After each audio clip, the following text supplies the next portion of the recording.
Okay, we might make a start. Hello and welcome everyone. Thank you so much for joining us today for our information session regarding the Hopkins Centre Sea Grant and Clinical Fellowship Round.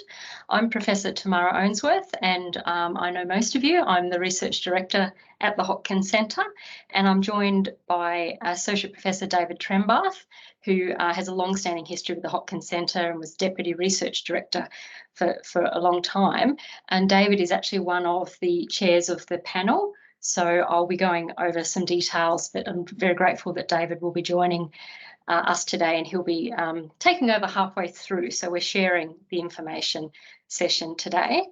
And before we get underway, I'd like to acknowledge the traditional custodians of the lands on which we meet today and pay my respect to elders past, present and emerging, and extend that respect to all Aboriginal and Torres Strait Islander people. So before we get things underway, just to let people know we are recording today's event and this will be made available through a website link on our website for the busy people who can't join us in person that would like to watch this at a later time, and also the PDF of the slides will be made available too. So as mentioned, we are recording and I think Makala is controlling your mute button, so she has got everyone muted at the moment. But when we have our question and answer session at the end of today's session, she will relinquish that control and allow you to turn your audio back on. So obviously feel comfortable to have your camera on or off. But I do want to mention that if you think of questions that we are related to a topic we covered earlier, please don't hesitate to put them in the chat, but we won't be attending to the question until the Q&A. And then when we switch to the Q&A session, we'll invite people to ask a question with their camera and audio on if they like. And if you could just use the emoji button, raise hand, then you can ask a question directly on screen, or otherwise please pop your question in a chat. The third option is to email a contact person about your question, and we have on the screen currently some important information about who you could contact. So depending on the nature of your question, there's some people that are better to contact than others. So the panel for the Sea Grant and Clinical Fellowships will be chaired by Associate Professor David Trembath and Professor Elizabeth Kendall, and Elizabeth sends her apologies for today. But David and Elizabeth are the best people to contact regarding application inquiries in terms of the more technical side of things, so eligibility, rules and so forth. And because Elizabeth's on leave and we like her to take a good holiday, the main contact at the moment who's covering that is David Trembath. But it would actually be ideal to email both David and Elizabeth in the same email. Whereas if your question is more along the lines of, is this idea sound? What do you think of the concept of this grant and its alignment with Hopkins research? Please feel free to email a program leader, and I'll provide emails in a moment.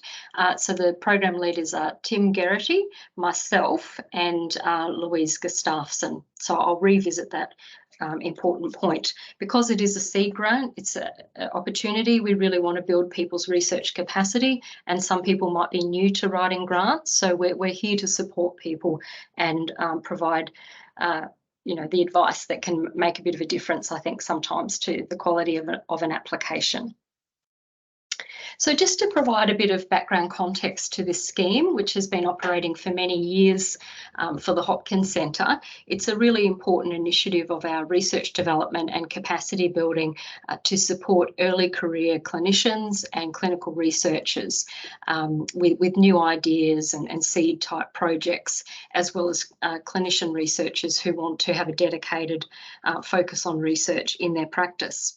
So you would be aware that the Hopkins Centre is renowned for research on interdisciplinary research that's driven by priorities of consumers and end users, and we seek to be collaborative and bring people together, including people with lived experience, clinicians, policymakers and researchers, to co-develop practical solutions that will lead to measurable improvements in quality of life.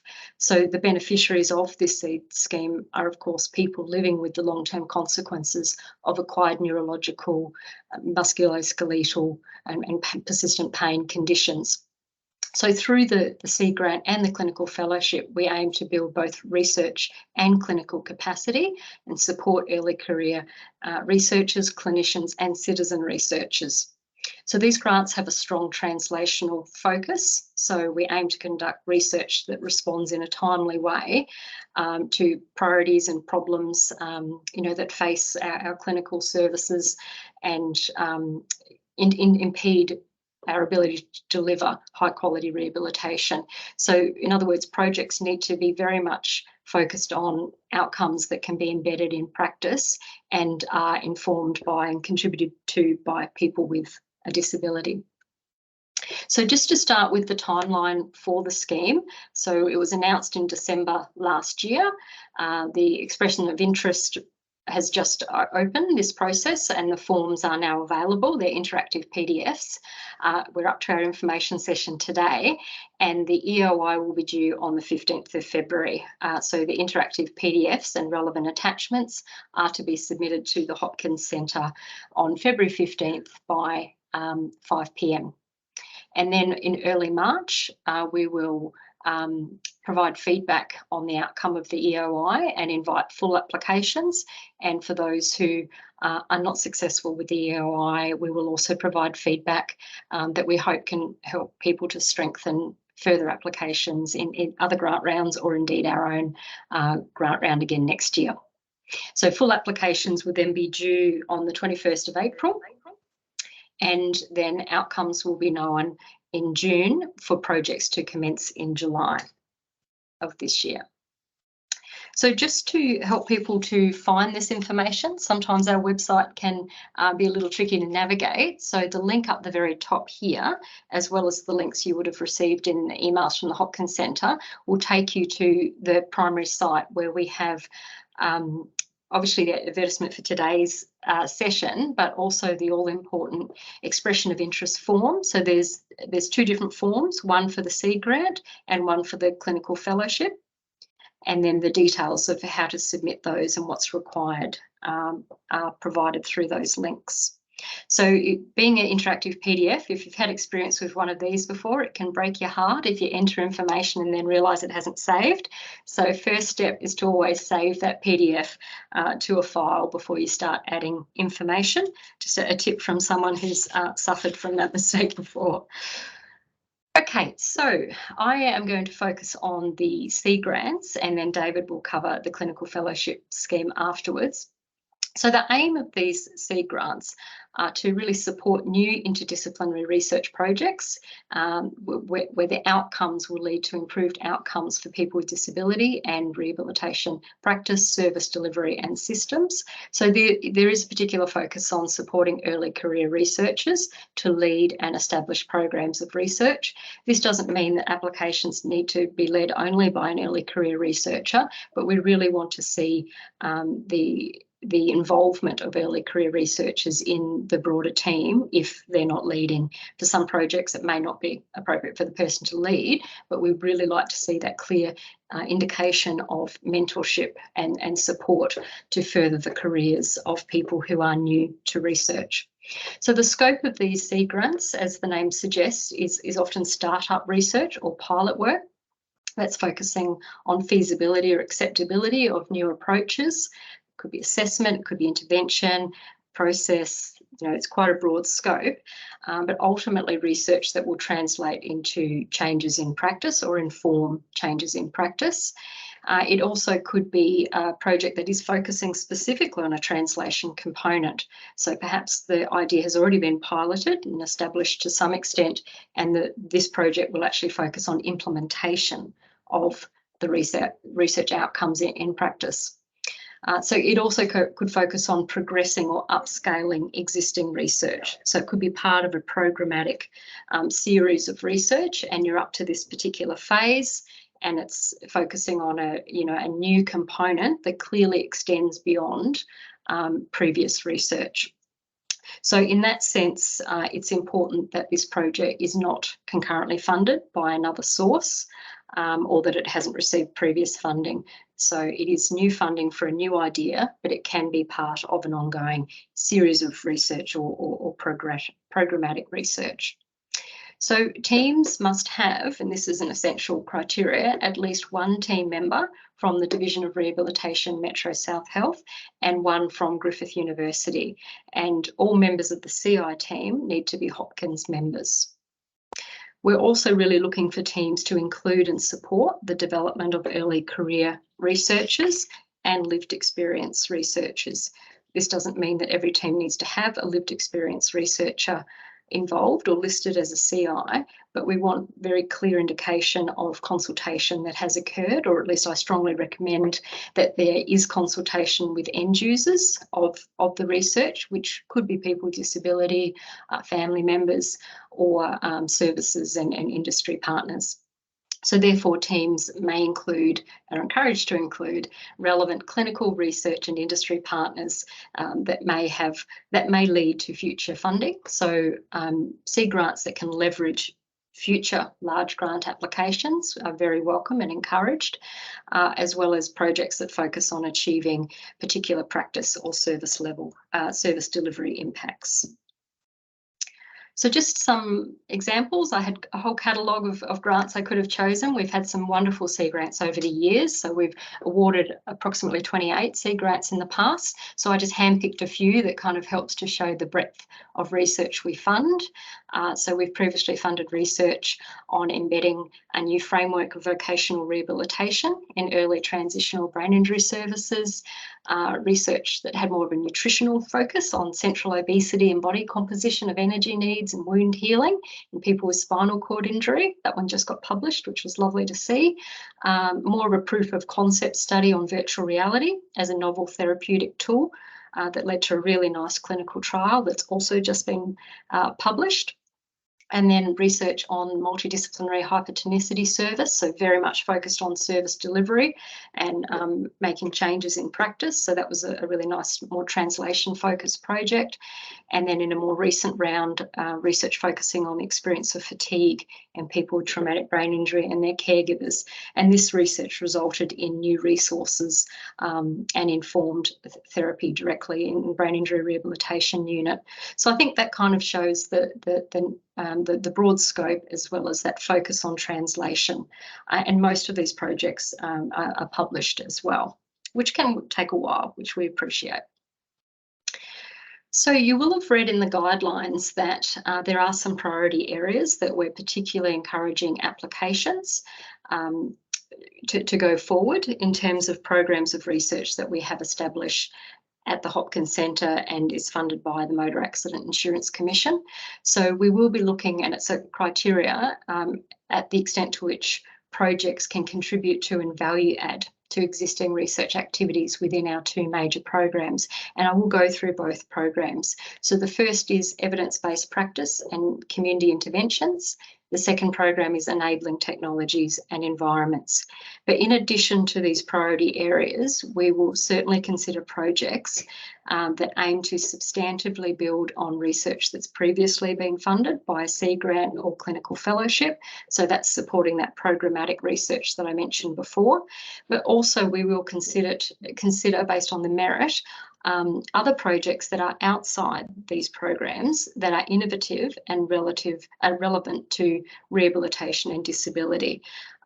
So yes, certainly we're keen to support people to start new ideas in innovative, clinically relevant areas. But I will make a comment that we will not be funding or likely to fund basic science applications where there is no clear or direct application to rehabilitation and disability.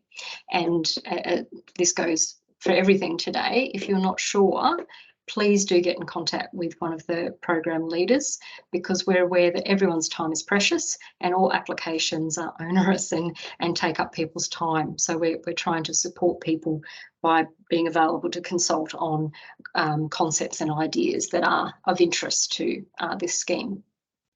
So the first priority area of Program 1, evidence-based practice and community intervention. So this, the background to this program is very much the Trace and Dignity flagships of the Hopkins Centre, where research was focused very much on tracking people's outcomes after brain injury and their trajectory of recovery and adjustment, as well as identifying people's access to services and some of the barriers that people have accessing services, with a view to developing personalised care and clinical pathways. So one of the first projects is actually the extension of TRACE, or TRACE 3, where we are focused on improving rehabilitation systems, care transitions and trajectories to deliver more equitable access to services and supports. We're also very interested in research on self-advocacy and supporting people's expression of choice and preference and participation in decisions about their access to care across the continuum. There's also a new emphasis on mental health, so supporting the identification and management of psychological distress, particularly early on in the care continuum, with a view to reducing long-term secondary health and mental health complications. And the fourth area of interest in this program is return to work and employment. So we're keen to understand what facilitates as well as impedes people from achieving sustainable employment outcomes, particularly with a view to understanding the social environment, so workplace supports and accommodations that can support people to achieve economic security and participation in society. So the second program is about technology and environment, and the background to this program is the positive environments and communities stream that has existed at the Hopkins Centre for some time, and of course our flagship project Habitech. So this program is focused a lot on co-design and embedding co-design solutions in practice. So we're keen on research that supports the identification of ways to support safe and effective use of technology in rehabilitation to improve efficiency and effectiveness of rehabilitation, processes to develop and apply collaborative and inclusive approaches to technology that builds user capability and improves the usability of technology, and also research that's focused more on the external environment or internal environment if it's relevant to people's homes. So looking at designing and modifying public spaces, neighbourhoods and homes to enhance quality of life and independence. And then research that's more broadly about the communities in which people live, so improving people's capacity to access and negotiate their environments through improved urban design, mobility and public transport. So you can see we do have quite a broad agenda of research at the Hopkins Centre, and I hope that you can see a clear connection to some of the research ideas that you have, and that provides a lot of scope for ideas to germinate in collaboration with colleagues and partners. So as mentioned, we're very keen for people to reach out and get in touch with us so that we can help to shape or inform your ideas. So for Program 1 on evidence-based practice and community intervention, please feel free to contact Tim Geraghty or myself. In fact, it's ideal if you include both Tim and myself in the email. Tim is currently on leave.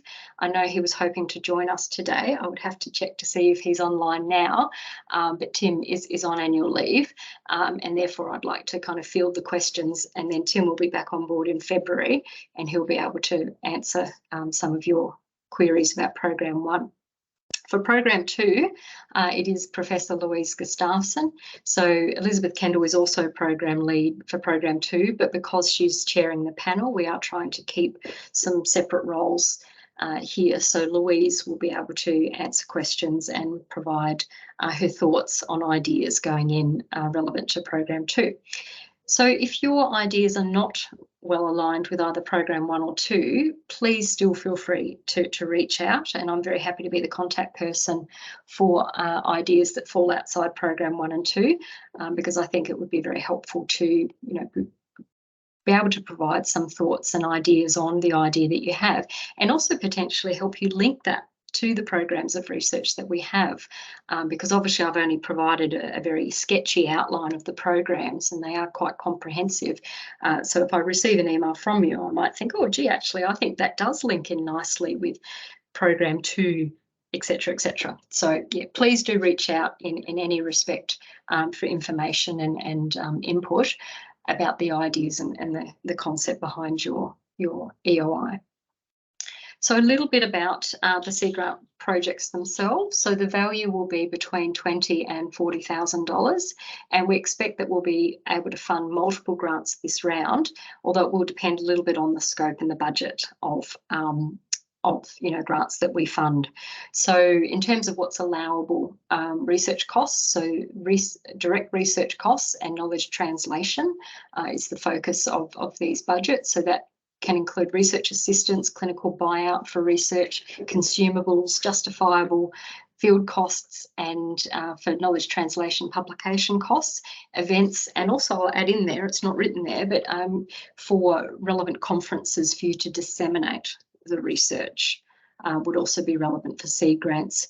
And just to reiterate that important point I made before, that the projects that you put forward, they must not be currently funded or have previously been funded by another source for the particular component that you're putting forward. It doesn't mean that your research program in this area can't have previously received funding, but this must be a new distinct component of that research that doesn't have other funding.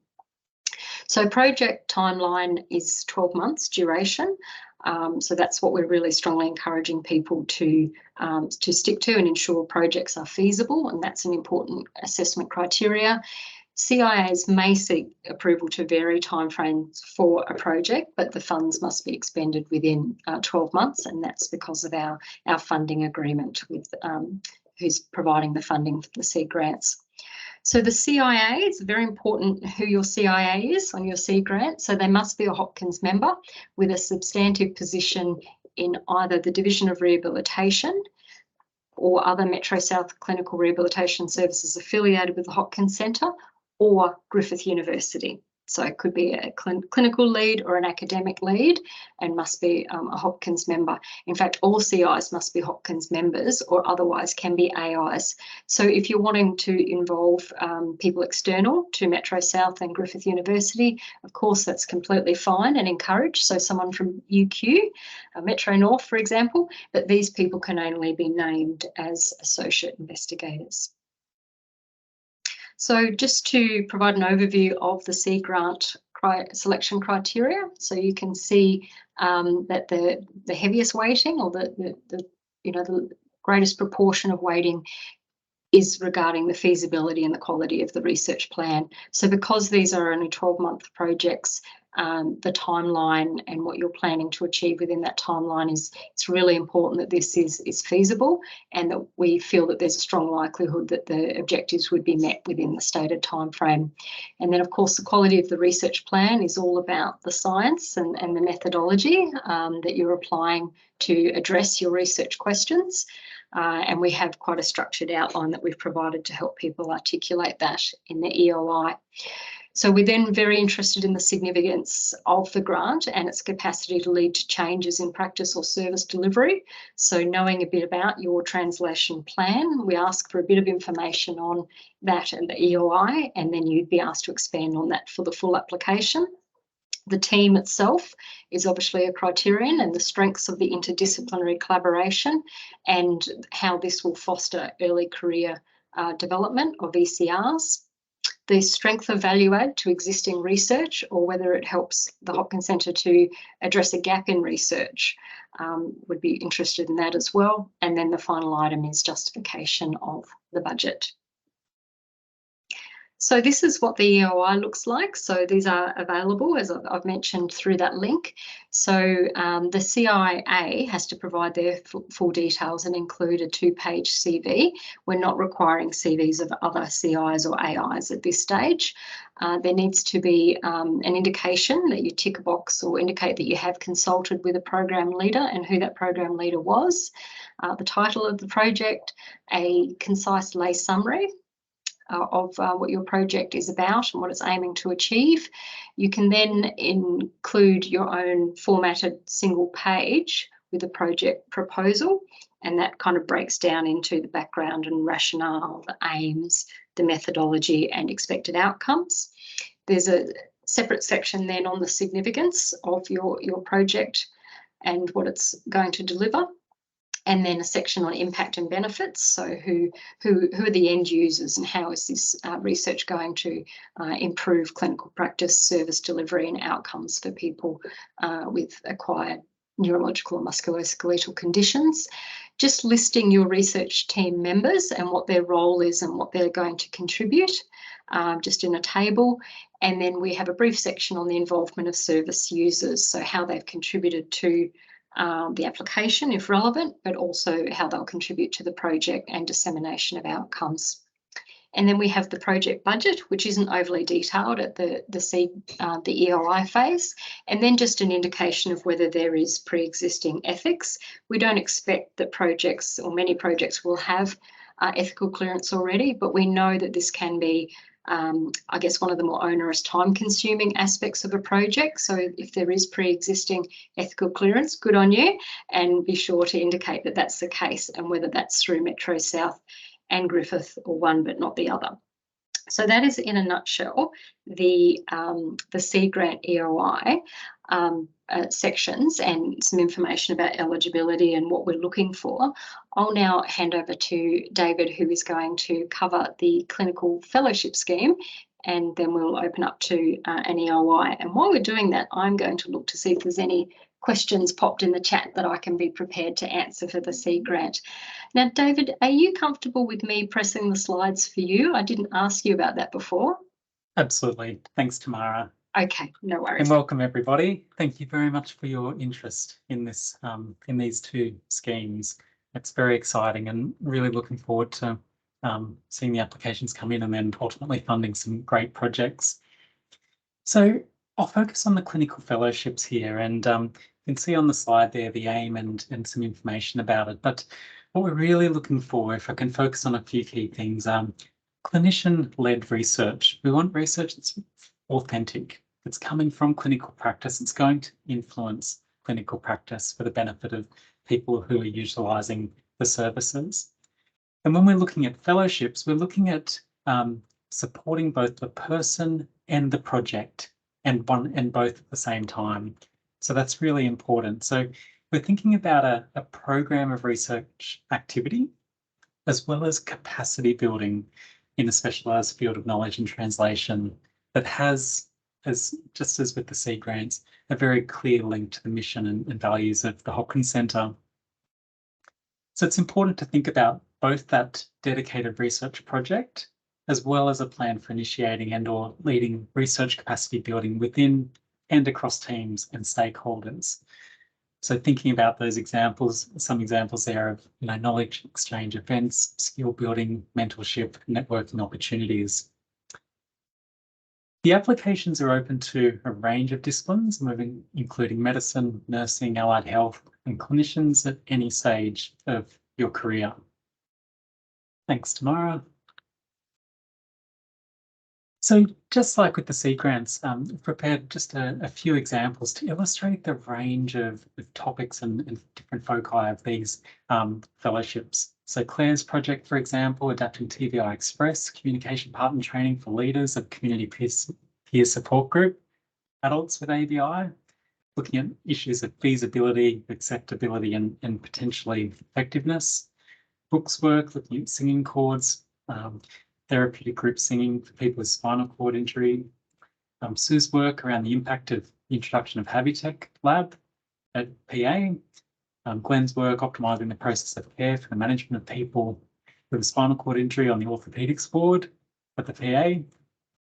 And then Kate's work around assessing cognitive communication skills and the ABI return to work population, and Delina's work around integrity check of citizen engagement. So a real range there.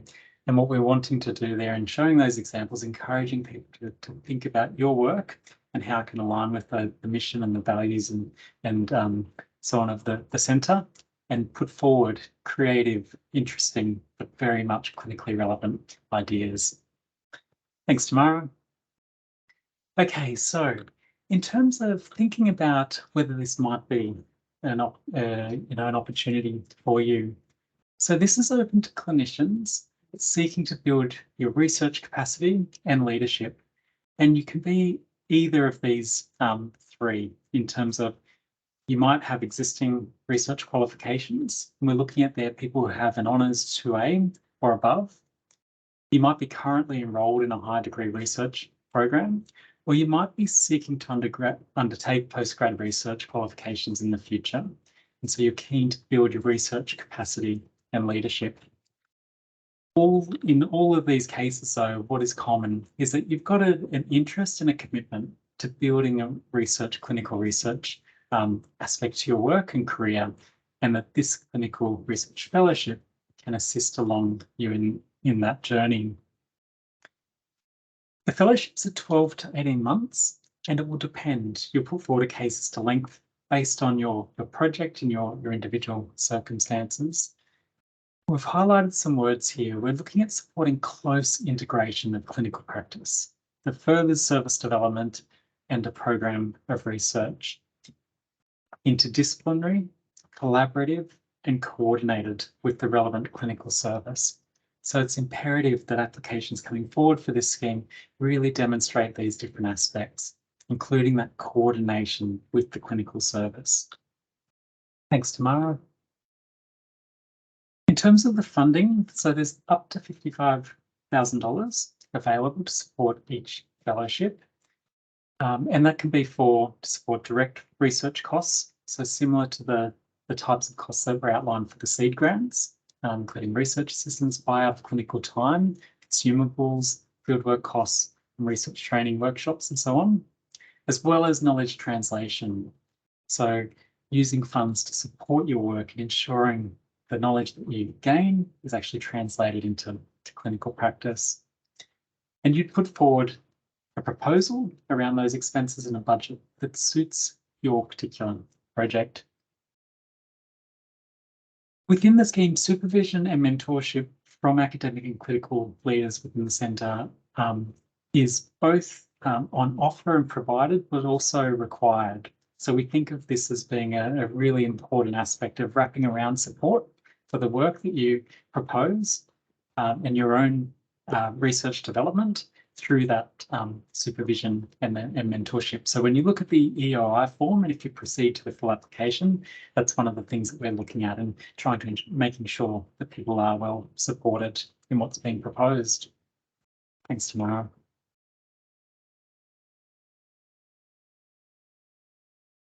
In terms of the priority areas and program leaders, this aligns completely with the seed grants. So I won't repeat that information here, just to acknowledge program 1, program 2 alignment, but also those other considerations that Tamara mentioned. And yes, please, it's imperative that people consult with a program leader prior to submitting the application. Thanks, Tamara. Now, we've summarised briefly some of the key points about eligibility, but please do read the guidelines in full. It's imperative.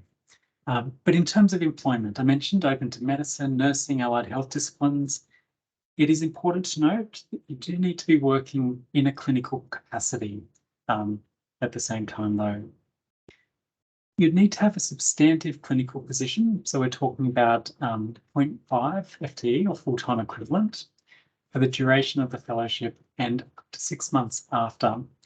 And by that, we mean that your contract or your employment conditions would ensure that you're covered for that period of time. And that in a clinical position with the Division of Rehab PA or other Metro South clinical rehab services affiliated with the Hopkins Centre. You may, though, have a substantive academic position, again, 0.5 FTE for the duration of the fellowship at Griffith University. That clinical requirement still applies. Thanks, Tamara. In terms of the scope, so it's important to, again, as part of that consultation process with program leaders and with your team and so on, to really think about the scope of work that is feasible and likely to have impact and aligns well with the mission and objectives of the Hopkins Centre. Fellowships proposals that focus exclusively on professional development won't be considered. So it has to have both of those elements around the person and that research development as well as the project. A fellowship can be held in conjunction with other funding, provided that it's a distinct and complementary activity that you're funded for and that this fellowship would fund you for. but also that issue of adequate capacity. It's really important to have the capacity to do this work well and make take every opportunity that arises from the fellowship. In terms of, it's important to ensure that you have approval from your department head or manager in order to put forward the EI. And this is all about ensuring that people are consulted and are aware of what's going forward so that the project has every chance of success if supported. Thanks, Tamara. Okay, now this is coming under eligibility, but it's really around the commitment. And what we're wanting to do here in the guidelines, as you'll read and on this slide, is to try to make it really clear what you'd be committing to if you were successful with the fellowship. And all of these things are around, again, ensuring that the project and your program of work is successful. So it's a really positive experience all around. So there would be an agreement. So you'd have an agreement, a research agreement with the Hopkins Centre in terms of the scope of the activity, capacity building outcomes in the specified time period. And any variations there would need to be approved. So you'd have a very clear understanding of what's going to happen within the fellowship. You take intellectual responsibility for the project, including its conception, strategic decisions, and communication of the results, and have the time and capacity to complete those fellowship activities. You'd ensure that the work proceeds according to the timeline outlined, and you'd report along the way in terms of updating Hopkins Centre in terms of progress.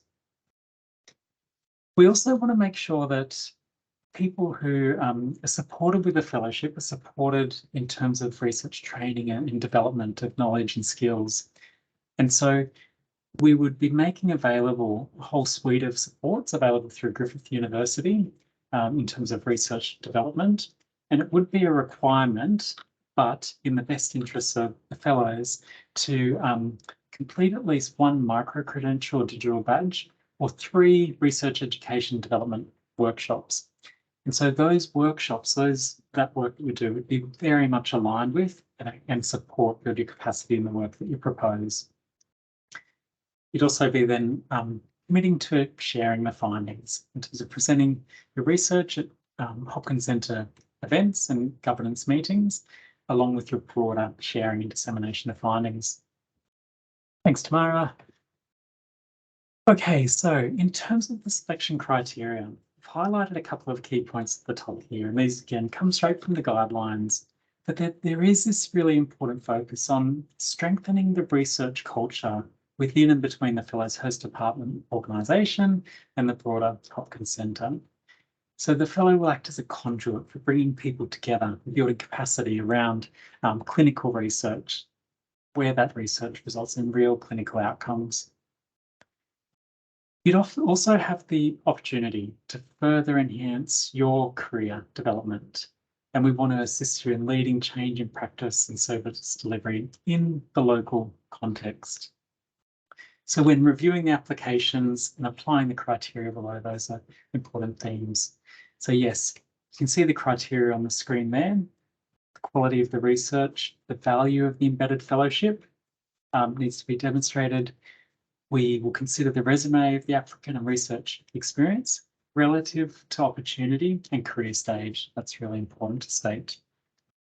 Of the benefits to the service area, the target population, as well as the career development of the applicant and the novelty of the proposed fellowship. Thanks, Tamara. And so mirroring, again, the seed grants with just a few changes. So make sure to download the right guidelines and complete the correct form. You can see here that what will be included, details, head of department support, Title A summary, the context for the fellowship. We really want to know where this is coming from and why this fellowship is the right thing for you in supporting your research and your career development. The proposal itself, the expected outcomes, and please really think about the concrete outcomes. We're very aware that a fellowship and the time period, you can't do everything that you might want to achieve ultimately through a program of research. So thinking about what are practical, feasible, but meaningful outcomes from a project perspective and from a professional perspective are really important. We ask for a translation plan at the EOI stage to give an indication of what you'd be planning to do there, and you'll have the opportunity to elaborate on that if you go through to the full application. We ask you to identify collaborators and mentors, and when you see the form, you'll note that we're specific there in saying that we'd like to have an indication of who is available to support your work. If you find that you're preparing an EOI and you don't have that in place, please reach out again to the program leaders to discuss that. We want to be very supportive around ensuring that people have support in place if they go through to ultimately be successful. There's a budget estimation at the EOI stage. It is an estimate. I'd like to see an indication of how you think you use those funds. Again, there'd be an opportunity to be more detailed if going through to full application. And also please indicate any other funding or support. Thanks, Tamara. So you already have this from the email, hopefully, but the links are here and will be shared again following the meeting as well. And again, for any application, administrative, sort of scheme-related inquiries, please do reach out. Very, very happy to be contacted about those. And where it comes to the content of the application, please contact the program leaders. And if in doubt, just reach out and we'll make sure you get the support you need. Terrific. Thanks, Tamara. Thank you very much, David. I just thought of an extra comment so that we're really transparent, that the program leaders, so Tim, myself and Louise, we are able to be an AI on grant applications if we're approached with sufficient time to do so, whereas David and Elizabeth are not able to be CIs or AIs.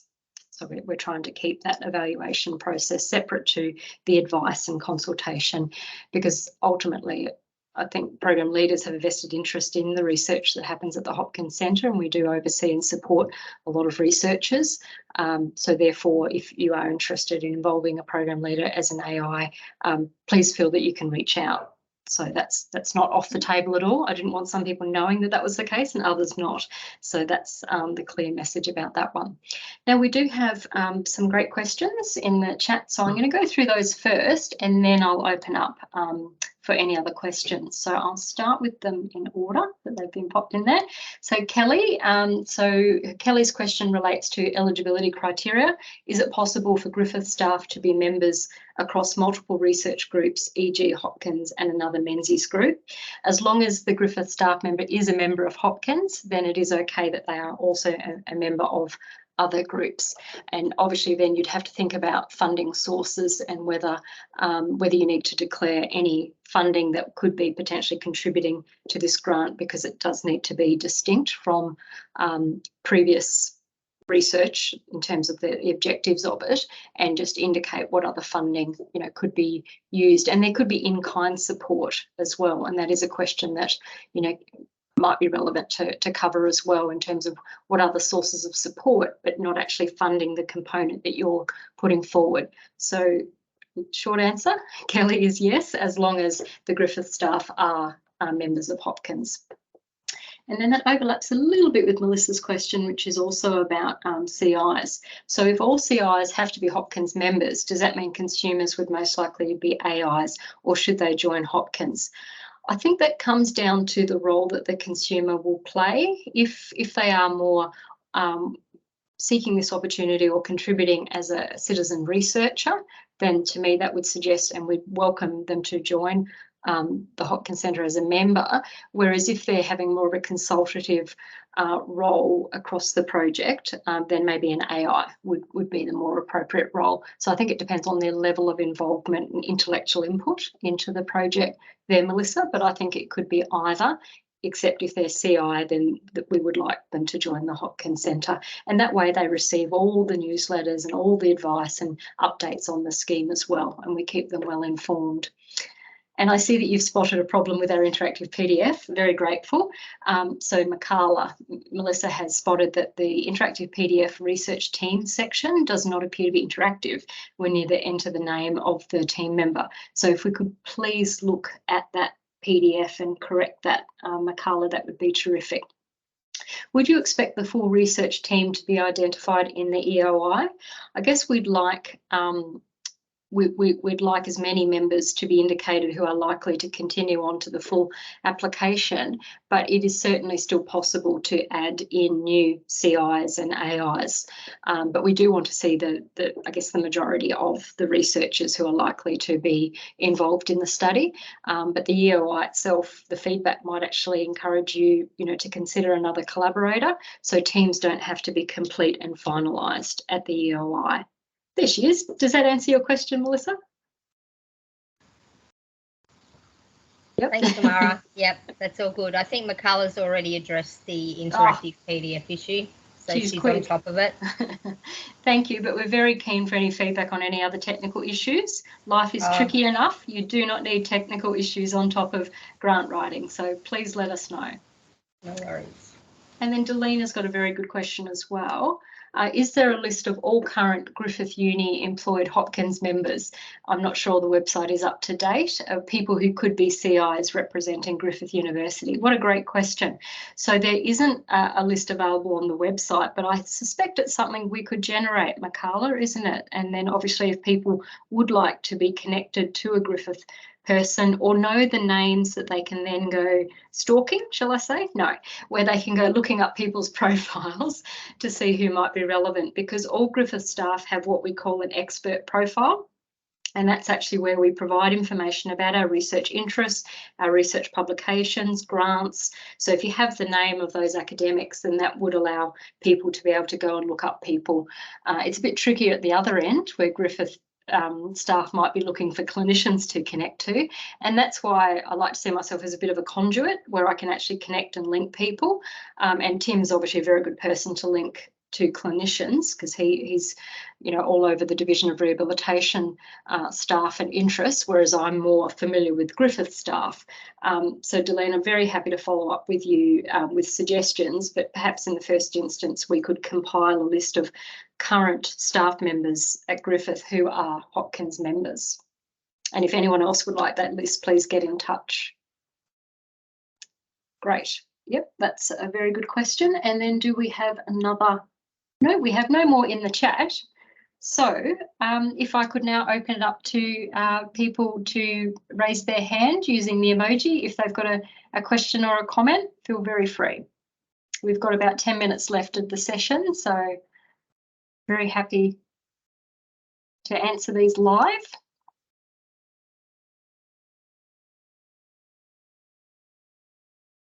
No? Well, also very welcome to get in touch individually with us, remembering that David and Elizabeth will be looking after more technical aspects of the application process, eligibility and so forth. So if there's more problems with the PDF, David, that's coming to you. Whereas I'm more here to help give people a little bit of feedback or advice on the ideas, and also connection to other potential research team members that might provide an introduction to some exciting new collaborations. But if we have no more questions, obviously you can follow up with questions. Just a reminder that the EOI is due on February 15th by 5 p.m. and to send it to the General Hopkins address that was included in the slides, which will be made available along with the online recording, and to just thank everyone for their interest. It's tremendous to see the level of interest in this scheme, and we look forward to receiving your applications and providing constructive feedback and support on those. So thanks everyone, and all the best.